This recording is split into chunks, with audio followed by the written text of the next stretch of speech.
Para a palestra de abertura deste seminário, convido para vir ao palco um dos mais proeminentes e lúcidos líderes empresariais da Amazônia, Dr. Jaime Benchimol, presidente da Sociedade Fogás Limitada, para quem peço uma salva de palmas.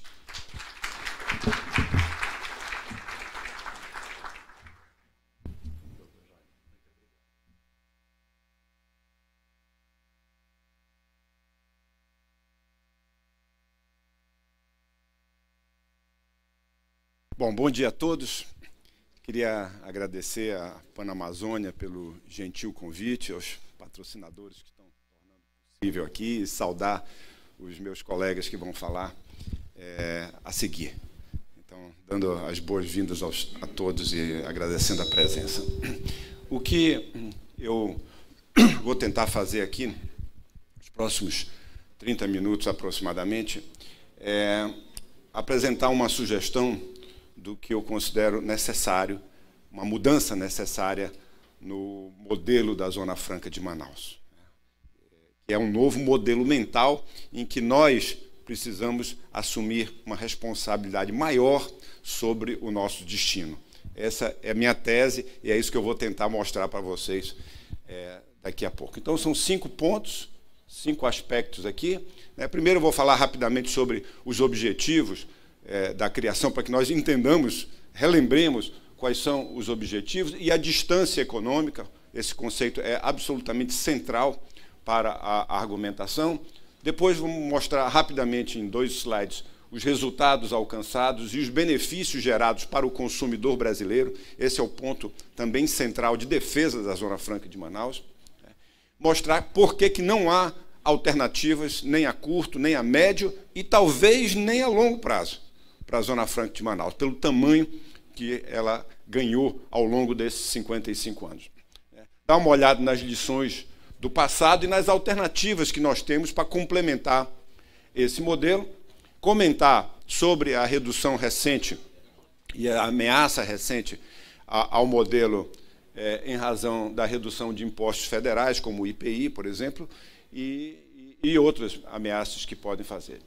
E depois, alguns comentários sobre como reduzir essa distância econômica e tomar, vamos dizer assim, as rédeas do nosso próprio destino nesse ambiente que a gente vive hoje. Então, vamos lá. Então, começando rapidamente, lembrando aqui, a Zona Franca foi criada com 2 objetivos, na época, lá em 67, pelo governo militar. Um era reduzir as desigualdades regionais e o outro era manter a integridade territorial. Esses eram 2 objetivos geopolíticos essenciais na época em que foi criado. Mas, além disso, isso foi conseguido, foi obtido. Além disso, nós conseguimos também outros objetivos que nós outros resultados que nós não imaginávamos na época. Vamos lá. Primeiro, contribuímos para a preservação ambiental. Esse é um argumento já bastante utilizado na defesa da Zona Franca de Manaus. O estado do Amazonas, que foi o principal, vamos dizer assim, beneficiado com a criação da Zona Franca, preservou 97% da sua cobertura florestal original, em grande parte porque esvaziamos o interior, tiramos todas as atividades viáveis econômicas do interior, então concentramos aqui na cidade. Não sei se era essa a intenção, mas esse foi o resultado e acabou sendo um resultado valioso do ponto de vista, vamos dizer assim, da política brasileira, especialmente nesse ambiente internacional. Vamos lá. O segundo aspecto é muito mais sutil e raramente argumentado. Eu gosto de apresentar esse aspecto aqui, essa defesa, porque muitas vezes passa despercebido. O maior beneficiário do modelo Zona Franca de Manaus não é o estado do Amazonas, é o consumidor brasileiro. Então, a Zona Franca de Manaus permitiu que os produtos que aqui fossem produzidos ficassem mais baratos, reduzissem de preço, pela menor carga tributária. Então, eu dou um exemplo aqui. Por exemplo, um televisor que custaria R$2.000, aí no ponto C dessa curva. Ele custaria R$2.000 e nós teríamos cerca de 1 milhão de consumidores comprando esse televisor a R$ 2.000 nesse exemplo. Por causa dos incentivos e dos benefícios da Zona Franca, esse televisor foi possível ser comercializado a R$ 1.500, por exemplo. Certo? Essa diferença entre R$ 2.000 e R$ 1.500 é o que nós economistas chamamos de excedente do consumidor, ou superávit do consumidor, em alguns casos. Era o preço que, nesse ponto C da curva, a linha verde é a curva de demanda, um pouco técnica aqui, mas não importa muito. Então, nesse ponto C, você teria 1 milhão de consumidores pagando R$ 2.000 pelo televisor. No entanto, por conta dos incentivos, né, houve um aumento de demanda e agora nós temos o produto vendendo a R$ 1.500 e o novo ponto de equilíbrio é o ponto D, onde nós teríamos aqui 2 milhões de consumidores, por exemplo. Então, esse 1 milhão de consumidores do ponto C, que iria pagar R$ 2.000, não precisou pagar. Ele estava disposto a pagar, mas ele não pagou. Por quê? Porque o preço real é mais baixo. Então, essa área azul embaixo da curva é o excedente daqueles consumidores que estariam dispostos a pagar R$ 2.000, mas que só pagaram R$ 1.500. No caso da área B, que é a área vermelha, esses são os outros 1 milhão de consumidores que passaram a se interessar pelo produto. Eles não estavam interessados a R$ 2.000, mas eles passaram a se interessar e a adquirir o produto a partir do momento em que ele caiu de preço. Eles também têm um benefício, e esse benefício é o que está representado aqui na área B. Mas esse gráfico é para mostrar que quando nós falamos dos benefícios de Manaus, geralmente a gente calcula quanto é o subsídio para a Zona Franca de Manaus. E o subsídio é calculado pela renúncia fiscal dos impostos que nós deixamos de recolher. E tudo isso é colocado a débito da Zona Franca de Manaus, como se nós estivéssemos recebendo todos esses benefícios. Nós não estamos. Quem está recebendo esses benefícios é o consumidor dos produtos que nós estamos produzindo. É a motocicleta que ia custar 15 mil, mas por causa que ela é produzida na Zona Franca, ela custa 11. Essa diferença é o benefício para o consumidor brasileiro. E onde estão os consumidores brasileiros? 95%, 96% dos produtos comercializados na Zona Franca de Manaus são feitos para fora da nossa região. Então, o grande beneficiário do produto aqui produzido está no Sudeste, no Sul do Brasil, no Nordeste, no Centro-Oeste e nas outras regiões do Norte. Esse é um ponto extraordinariamente importante que nós temos fracassado em utilizar como argumentação para a Zona Franca de Manaus. Estou vendo... Opa, desculpa. Estou vendo dirigentes da Sudam aqui, então esse é um ponto importante nesse aspecto. Deu para entender aqui o conceito? Muito bem. Então, esse foi um benefício que nós geramos para o Brasil. Um benefício direto, e objetivo e relativamente fácil de quantificar. Se nós quisermos, esse número é só pegar as curvas de demanda de cada um produto, verificar quanto é que custariam se eles estivessem lá, quanto eles custam hoje e calcular essa diferença e o benefício para o consumidor. Vamos lá? Muito bem. Também, um outro aspecto que a Zona Franca gerou foi uma bonança arrecadatória. O Estado do Amazonas tem níveis de arrecadação estadual e federal similares aos estados mais ricos do Brasil. Então, se nós olharmos, por exemplo, aqui, no lado esquerdo, a receita estadual no Amazonas, em 2021, foi cerca de 23 bilhões de reais. R$ 5.400 por habitante. Se nós compararmos com São Paulo, R$ 5.400 por habitante. Ou seja, a receita per capita do estado do Amazonas é similar à receita per capita do estado de São Paulo. Esse ano não dá mais para fazer essa comparação, porque houve diferenças cambiais. Mas quando eu primeiro fiz esse estudo, há uns 8 anos atrás, a nossa arrecadação era equivalente à arrecadação do estado da Califórnia per capita. Isso mudou porque teve desvalorização cambial, agora a dele está $2.000 per capita, a nossa está um pouco mais de $1.000 per capita. Então, mas já foi no passado, a nossa arrecadação por habitante já foi no nível do estado da Califórnia.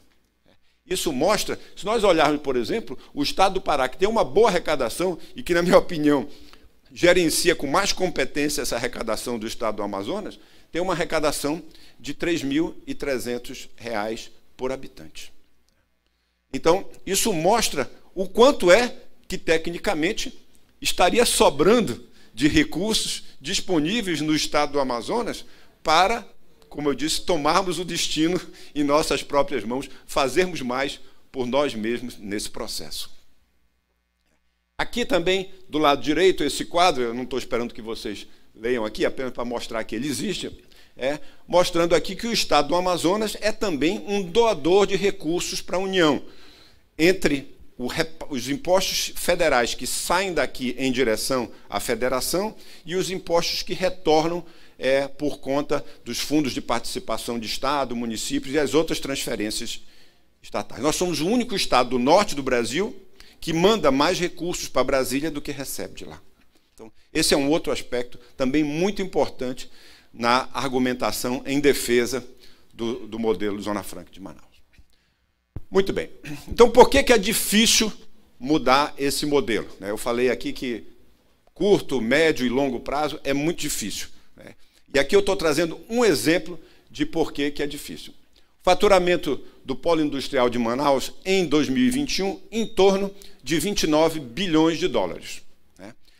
Quanto desse faturamento foi valor agregado aqui?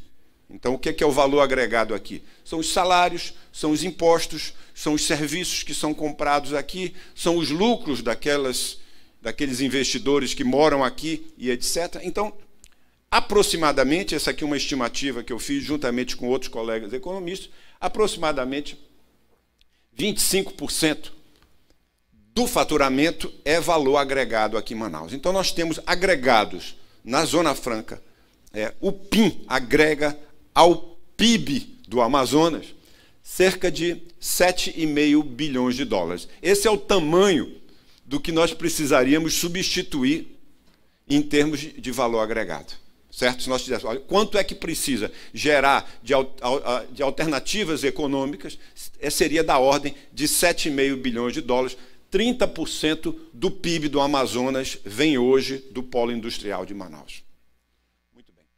Então, só para a gente ter uma dimensão do que é 7,5 bilhões de dólares, toda a receita com turismo estrangeiro no Brasil, tudo que os turistas estrangeiros gastaram em todo o Brasil, em todas as unidades da federação, em 2019, que foi o ano antes do Covid, então de lá para cá os números estão bastante distorcidos, mas vamos considerar o número de 2019, foi 6 bilhões de reais, dados do Banco Central Brasileiro. Ou seja, se todos os turistas tivessem vindo a Manaus e gasto aqui em Manaus tudo o que eles gastaram, e no Rio de Janeiro, na Bahia, em Nova Iguaçu, em todos os estados brasileiros, não seria suficiente para substituir o modelo Zona Franca de Manaus. Só para a gente ter uma dimensão.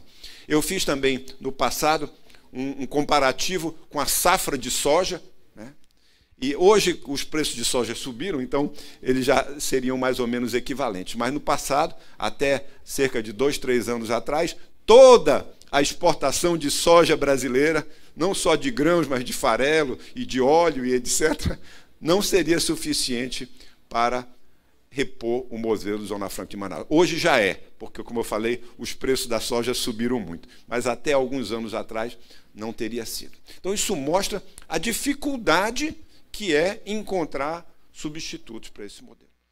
Então, vamos adiante.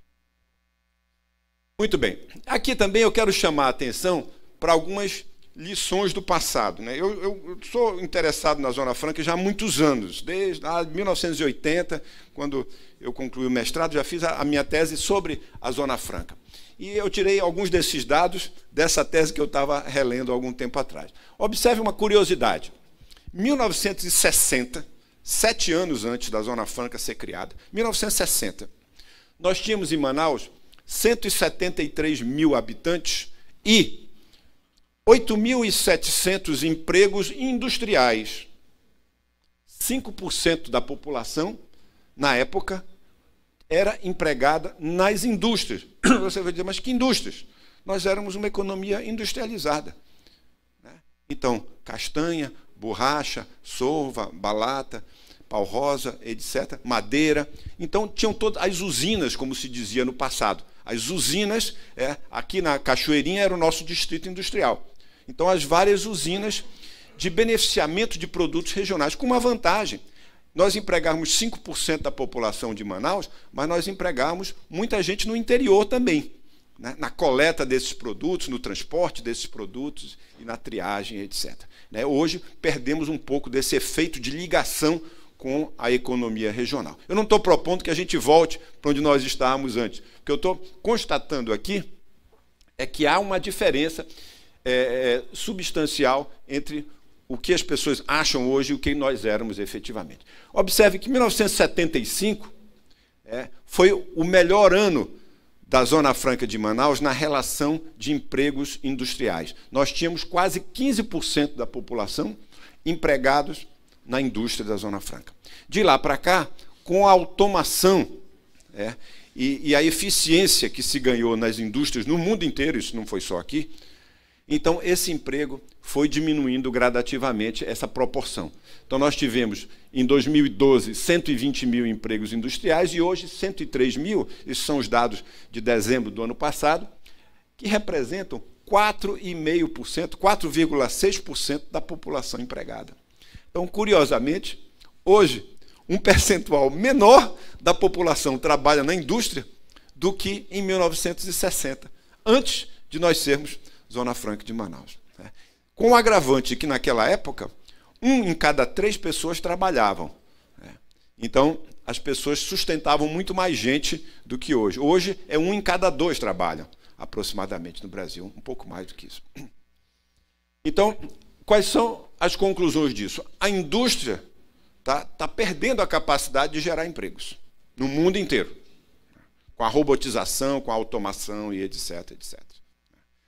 E nós aqui temos a ameaça da obsolescência tecnológica, que é a questão da telefonia celular. O telefone celular está devorando os produtos que nós produzimos aqui. Então, aqui eu faço uma lista deles. Então, aparelho de som, computador, relógio, calculadora, videogame, GPS, câmera fotográfica e etc. E os próprios televisores, uma parte desses estão todos migrando para dentro do telefone celular. E vocês vão dizer, mas não tem problema, nós produzimos os telefones celulares. Tem um problema, porque o valor não está no telefone celular. Se você pegar um telefone celular que custa R$5.000 e olhar o preço de todos esses outros produtos, R$5.000 do telefone celular é muito mais barato do que todos os outros produtos. Por quê? Porque o valor está no aplicativo, está no software. Então, quem substitui a calculadora não é propriamente o telefone celular, é o aplicativo do telefone celular. Quem substitui o GPS é o aplicativo do telefone celular. E esses softwares nós não produzimos, ou produzimos minimamente, sem expressividade. Então, é uma ameaça à obsolescência tecnológica induzida pela dominância que o telefone celular está tendo e cada vez mais no passado. Quer dizer, praticamente todas as soluções passam pela telefonia celular. Vamos lá. Então, algumas imagens aqui de indústrias do passado, não vou me ater nisso, só para mostrar que nós tínhamos muita coisa aqui. Vamos lá. Bom, e agora vamos falar sobre as alternativas. Também não vou me ater muito, porque são muitas alternativas, mas só vou citar algumas coisas que nós temos aqui. Nós temos um problema grave, que são poucas âncoras. Na área de turismo, poucas âncoras. Nós temos o Teatro Amazonas, né, construído no período da borracha. Nós temos o Encontro das Águas, né, que Deus nos legou. E temos o Boi-Bumbá de Parintins. 3 grandes âncoras turísticas apenas aqui. As outras são menores, né? Tem algumas outras coisas que existem aqui, mas temos hotéis de selva, temos alguns museus, possibilidade de navios, de cruzeiro, etc. A possibilidade de fazermos teleféricos, né? Só para comparação, aqui em Costa Rica que tem 1/30 da área do Amazonas, 50 mil quilômetros quadrados, o Amazonas tem 1,5 milhão de quilômetros quadrados. Costa Rica tem 12 parques com teleféricos em Costa Rica. Nós não temos nenhum aqui. Não sei, não conseguimos, por algum motivo, fazer isso. Aquários, os melhores aquários de peixes amazônicos não estão aqui. Estão em Chicago, estão em Gênova, estão em São Francisco, estão em Nova Orleans, estão na Coreia. Curiosamente, nós estamos deixando escapar essas oportunidades de reter o cliente aqui mais 1 dia, 2 dias, tornar essa região um destino melhor. Vamos lá. Na área aqui de floresta, nós temos uma vocação ainda maior. Então, aqui, todas as áreas de canoagem, de pesca, de triatlon, de corridas off-road, observação de pássaros, uma área grande. 30 milhões de pessoas na hora do Bon Society observando pássaros e etc. E nós estamos ainda engatinhando nessa área. Mas ok, vamos lá adiante. Aqui eu trago 2 exemplos que eu acho emblemáticos de lugares que estão começando a tomar, no caso de Singapura já tomaram as rédeas do seu destino, mas no caso de Roraima é uma coisa muito mais recente. Então, lá as imagens de cima são as imagens do Gardens by the Bay, que é o grande parque Jardim Botânico que foi criado recentemente, lá em Singapura, com aqueles duas grandes estruturas de vidro que vocês veem ali à esquerda, numa área completamente aterrada. Eles aterraram 1 quilômetro quadrado de mar, não tinha mais espaço, na frente da cidade, aterraram 1 quilômetro quadrado. Só aí já o tempo para o IBAMA liberar, IPAAN, etc., ia ser proibitivo. Então, aterraram e construíram esses 2 grandes pavilhões. Um pavilhão com a floresta tropical, que em Singapura é muito similar à de Manaus. A vegetação, Singapura são 4 graus ao norte do Equador, nós somos 3 graus ao sul do Equador. Praticamente a mesma vegetação, o mesmo clima, a mesma umidade. É impressionante a similaridade. As mesmas plantas, as orquídeas, as bromélias, as acácias, são muito parecidas, praticamente iguais. Um jardim botânico extraordinário, o melhor zoológico que eu conheço em termos de animais da nossa região. Ou seja, é impossível o turista não passar pelo menos 4, 5, 6 dias lá, porque ele tem o que fazer em todas essas questões. E aqui nós fizemos pouco, mas me chamou a atenção o Mirante Edileuza Lois, em Boa Vista. Quem conhece Boa Vista, quem já foi no Mirante? João? Ok. O Mirante é uma estrutura de 93 metros, à margem do Rio Branco, que é o rio que banha Boa Vista, e belíssima construção, 200 metros quadrados lá no topo, 250 metros quadrados, com piso de vidro, uma estrutura moderna. A Prefeitura de Boa Vista fez, não pediu ajuda de ninguém. Foi lá e fez. A Prefeitura de Boa Vista tem exatos 15% do orçamento da Prefeitura de Manaus. Isso aqui já está pronto. Nós temos projetos do Niemeyer e etc. E vamos para lá, vamos para frente, vamos para trás, o Estado vai fazer, a Prefeitura vai fazer. E nós não conseguimos destravar esse processo aqui há anos. 55 anos de bonança tributária, conforme a gente argumentou, e a gente não está fazendo. Então, essa é parte da minha proposta da mudança do modelo mental. Nós estamos sempre procurando onde é que os outros estão fazendo mal para a gente, onde é que os outros não estão favorecendo a gente, e não onde é que nós podemos trabalhar a favor de nós próprios. Então, aqui, o que mais que nós temos aqui, só para não deixar de mencionar as coisas importantes, a construção naval tem um potencial enorme, nós temos aqui beira de rio que não sobra, que não falta para todos os lados, piscicultura, aquicultura, fruticultura, algumas das melhores frutas do mundo, em alguns casos, estão aqui. Estou falando só do cupuaçu, do açaí, mas da banana, do abacaxi, da pimenta, das abóboras, etc. Nós temos produtos de qualidade mundial aqui. Falta estruturar, vamos dizer assim, uma indústria que capture isso. Identificar aquilo que nós temos vocação, realmente. Não adianta tentar plantar cereja e nem morango aqui. Mas, se nós buscarmos essas outras coisas, então nós podemos fazer bastante. Vamos lá.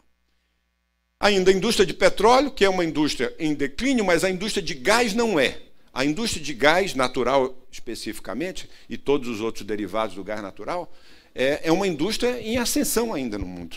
É uma indústria que está sendo chamada para contribuir ao combate ao aquecimento global, porque ela está substituindo o petróleo, está substituindo o carvão, está substituindo a lenha, estão substituindo outros combustíveis muito mais danosos ao meio ambiente. Então, o gás, embora seja um produto ainda gerador de carbono, ele é muito mais limpo do que os demais, que eu acabei de mencionar. Então, nós temos um potencial, por sorte. As nossas reservas de gás são muito maiores do que de petróleo. Para vocês terem uma ideia, a província de Urucu já produziu 50 mil barris de petróleo por dia, hoje produz menos de 20, então está em declínio. As empresas de petróleo no mundo inteiro não estão prospectando mais petróleo, porque o petróleo que tem já é suficiente para 30, 40 anos, na maioria dos casos, e, portanto, não vale a pena prospectar petróleo para daqui a 50 anos. Nós não sabemos se vai existir lá. Então, eu sei que a Guiana é uma grande exceção desse processo, né? E está passando por uma grande bonança, mas lá eles já estão começando a produzir, né? Então, o petróleo deles... E eles sabem que eles vão precisar usufruir desse petróleo nos próximos 30, 40 anos. Né? Hã? Exatamente. Então, tem que fazer isso aqui. Então, muito bem. Aí temos ainda a mineração, calcário, potássio, potencial na questão de essências, fragrâncias, biotecnologia, biogenética. Tudo isso tem potencialidades, além das indústrias tradicionais que eu acabei de mencionar, que nós não podemos esquecer. Elas ainda são viáveis. É muito difícil aceitar que um estado como o estado do Amazonas não possa produzir madeira, nem sob manejo, sem sob algum tipo de modalidade de corte, etc. E hoje isso praticamente acabou. Peixes ornamentais, tem um número de coisas que ainda é viável e que deve se tentar revitalizar sempre que possível. Muito bem.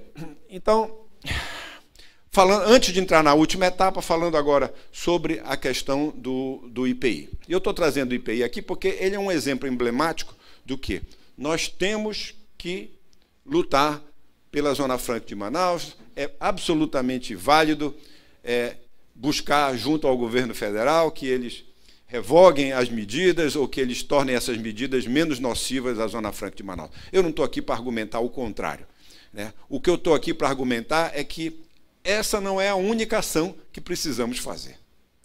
Nós precisamos fazer isso, mas, paralelamente, há coisas que nós podemos fazer nós mesmos, sem depender de mais ninguém, e que nós não estamos fazendo. Esse é o ponto dessa argumentação.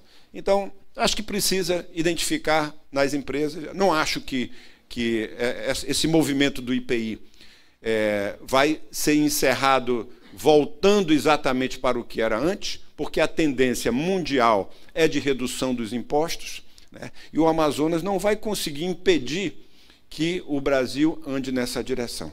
Por quê?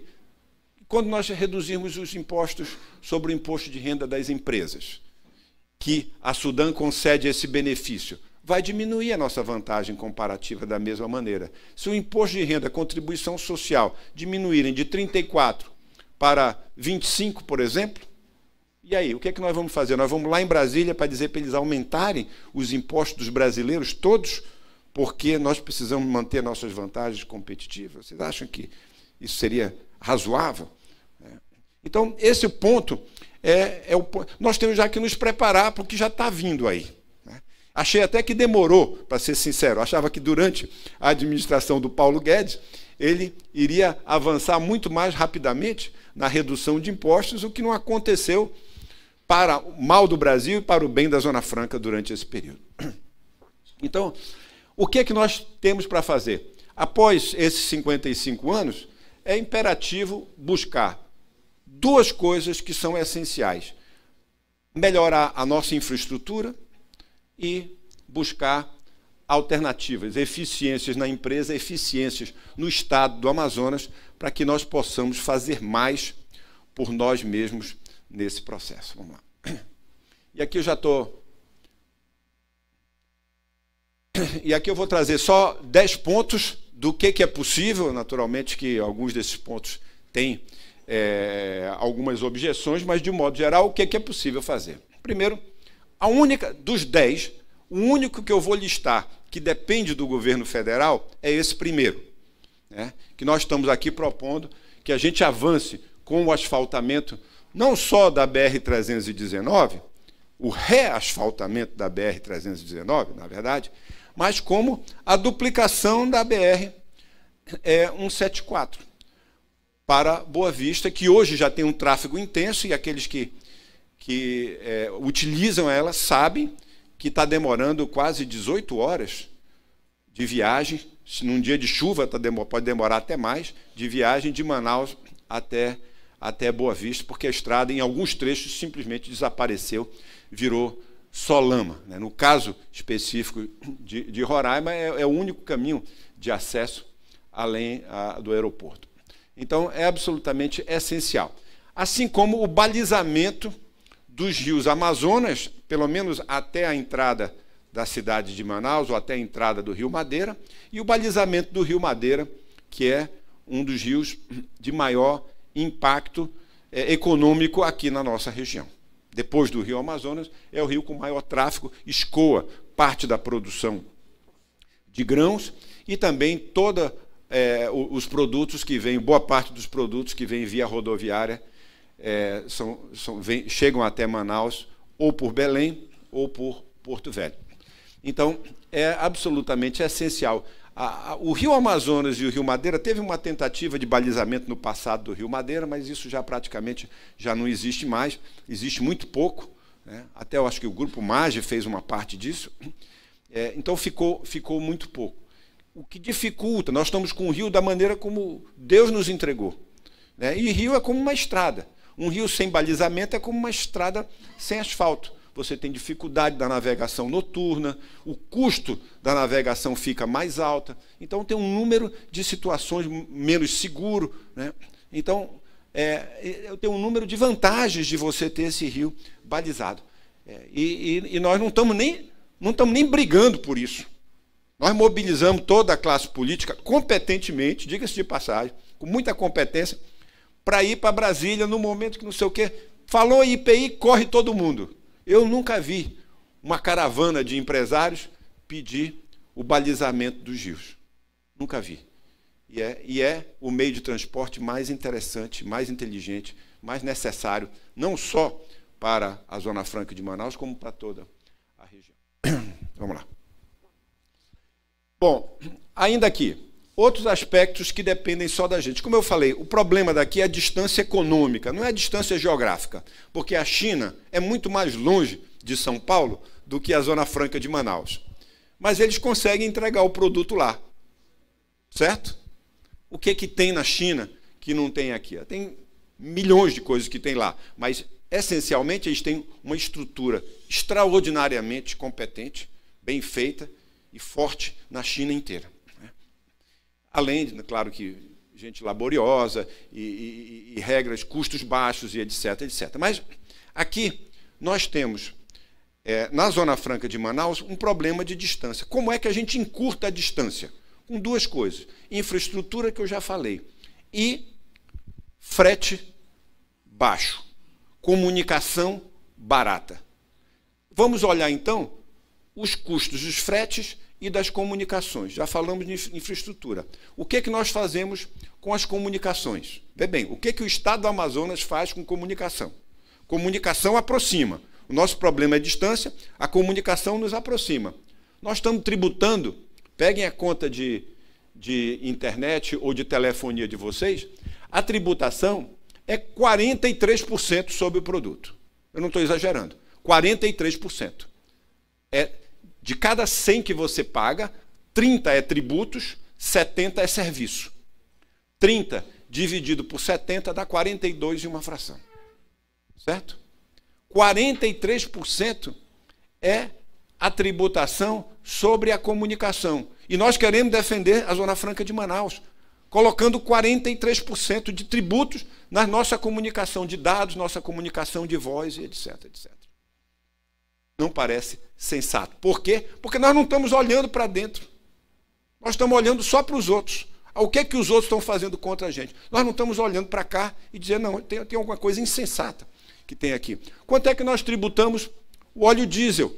O óleo diesel é essencial como um fator de transporte. Transporte aproxima a distância econômica, mas o óleo diesel é tributado em 18%, a maior alíquota brasileira sobre óleo diesel é aqui na Zona Franca de Manaus. 18 sobre 82, né? Não é o cálculo dele. 18 sobre 82 é 22% sobre o produto.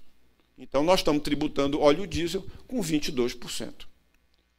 Uma outra sugestão aqui é do Antônio Azevedo, é o ICMS sobre os fretes. Além de tributarmos o combustível, nós estamos tributando os fretes. Novamente, tudo aquilo que nos aproxima, nós estamos tributando pesadamente. As maiores alíquotas com o tributo sobre o frete. Aqui na Zona Franca existem alguns benefícios que são com relação ao crédito presumido e outras vantagens, mas ainda assim existe uma tributação bastante elevada sobre os fretes dos produtos. Novamente, são coisas que nós poderíamos fazer para encurtar a distância econômica e, ao invés disso, nós estamos aumentando a nossa distância econômica, né? Inviabilizando os investimentos na Zona Franca de Manaus por conta das nossas próprias decisões.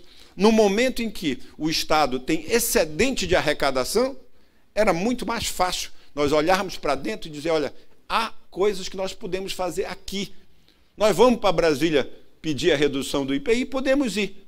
Temos a obrigação de fazê-lo, mas nós precisamos também olhar para dentro e dizer o que é que nós podemos fazer aqui agora, sem depender de mais ninguém nesse processo. Então, já falei também sobre as indústrias da própria Zona Franca, há um incentivo à redução do ICMS. Vocês que têm ligação com alguma indústria sabem que os projetos aprovados na SUFRAMA e na SUDAM, alguns deles, têm redução de 50% até 90% de ICMS, né? Alguns perdem ao longo do tempo essas isenções. Novamente, depende só do Estado, não depende da União fazer nada disso. Se nós estamos com impostos grandes nesse momento, é hora de pleitear a redução disso. Fazer uma coisa genérica. Vamos baixar o ICMS para todas as indústrias da Zona Franca de Manaus em 10%. Né? Ver qual é o impacto na arrecadação, ver se comporta e vamos adiante. Ao invés de fazer outros gastos que não sejam esses. Enfim. A tributação, reduzir a tributação do ICMS em benefício do consumidor. Dificilmente os políticos pensam no consumidor. Dificilmente. Eles pensam no eleitor, mas não pensam no consumidor. Então, o consumidor... Nós temos hoje, no Amazonas, o maior tributo de ICMS no Brasil, 18%. Nenhum outro estado tributa mais do que isso. Alguns estados 17,5%, um estado 17,5%, alguns 17%, mas tem várias outras alíquotas que chegam até 12%, e aqui no estado do Amazonas tem a tributação mais elevada. Muito alta a tributação sobre o consumidor amazonense. Se nós deixássemos mais recursos na mão do consumidor, ele poderia fazer muito mais pela nossa economia. E aí, a questão da melhoria do ambiente empresarial.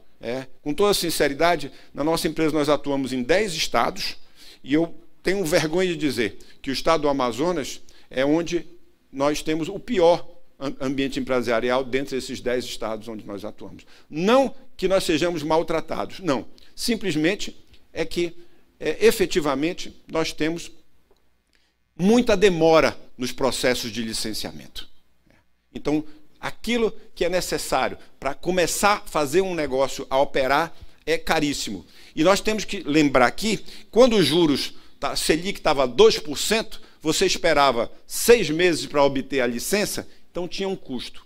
Agora, com o Selic a quase 13%, esse custo se multiplicou muitas vezes, 6, 7 vezes mais caro esperar uma licença sair num ambiente de juros altos do que num ambiente de juros baratos. Então, a urgência é maior nesse ambiente que nós estamos exatamente nesse momento, por conta dessa elevação de juros. Todas essas mensagens que eu estou dando aqui dependem exclusivamente, com exceção daquela primeira, dependem exclusivamente dos governos estaduais e dos governos municipais. Então, precisamos aumentar o número de âncoras para o turismo. Já dei o exemplo aqui do que Boa Vista fez, mas, efetivamente, precisamos de mais coisa aqui, Jardim Botânico, Zoológico, Mirante, etc.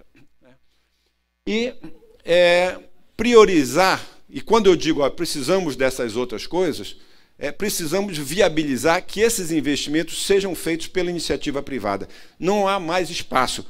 Esse é um dos motivos por que nós não fazemos. Por que nós não fazemos o Mirante? Porque não tem como gerenciar o Mirante, não tem como construir o Mirante, não tem o dinheiro para isso, não tem o dinheiro para aquilo, etc. Então, buscar alternativas privadas nesse processo para viabilizar essas soluções.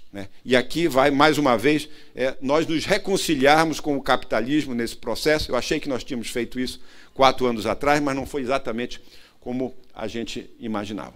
Então, por último, o ponto aqui é mudar esse modelo mental. Nós temos a obrigação de defender a Zona Franca, mas antes de corrermos para Brasília para pedir socorro, nós temos obrigações de buscar as nossas próprias soluções. É isso. Obrigado. Nós vamos passar logo para as perguntas para depois liberar o senhor. Tá bom. O senhor pode ir. Doutor Jaime, meus parabéns pela extraordinária palestra, como sempre. Muito obrigado. Se o senhor me permite, vamos passar para a sessão de perguntas. Bem, então eu vou franquear a palavra para o auditório, mas as perguntas têm que ser breves, em 30 segundos para perguntar, e eu também peço que as respostas sejam breves, porque a gente está com pouco tempo. Então, vamos ter tempo para 3 perguntas. Se alguém tiver pergunta, está franqueada a palavra. Pergunta? Há interesse da Amazônia, dos empresários industriais, até o comércio, ampliar o mercado, tipo exportar para a Venezuela, exportar para a Guiana e outros países que circundam aqui a região? Existe algum plano para isso?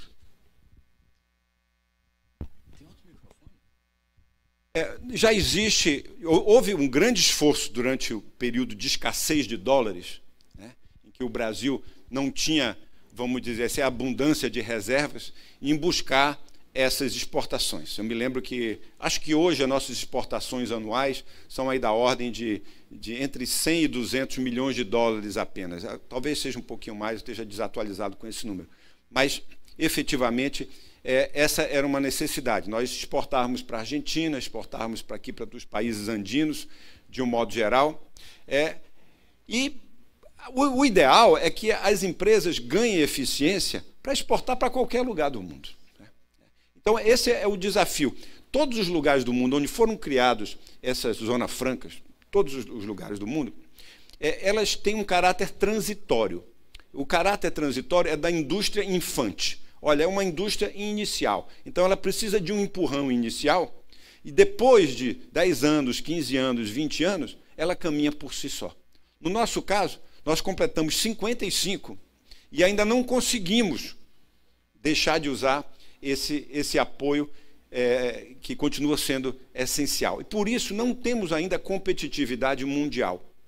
Não temos porque estamos no Brasil, ainda tem muita burocracia, muito custo e muita coisa atrelada à atuação daqui. Mas eu acredito que, mais e mais, à medida em que nós olharmos e, como eu disse, tomarmos aqui as rédeas do nosso destino, nós vamos ser obrigados a buscar esse mercado. Hoje está relativamente fácil, porque o mercado brasileiro está protegido. Alguém que fabrique, por exemplo, televisores, ele não está com receio de uma competição internacional de outro lugar, porque a importação não vai conseguir competir com os benefícios da Zona Franca. Então, ele tem um mercado brasileiro, 220 milhões de habitantes aproximadamente, praticamente cativo. E isso tem sido um desestímulo às nossas exportações. Eu continuo dizendo, eu acho que uma certa dose de redução de impostos vai fazer bem para a Zona Franca de Manaus, porque vai nos obrigar a buscar um grau maior de eficiência que, em última análise, vai favorecer as exportações. Mais alguma pergunta?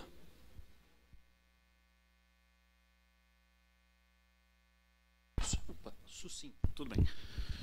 Saúdo, Jaime. Jaime, uma perguntinha rápida. Eu também concordo, partilho dessa questão da redução do ICMS como alternativa a essa questão do IPI, né? Mas, na tua análise, achas que o governo do Estado reduzindo o ICMS seria um caminho sem volta a nível Brasil? Por exemplo, o governo federal analisaria da seguinte maneira: olha, o Estado do Amazonas já está resolvendo essa questão e já resolveu, já reduziu a arrecadação e pronto, não precisa mais dessa questão do IPI. Como é que tu analisa esse cenário, se for possível, né?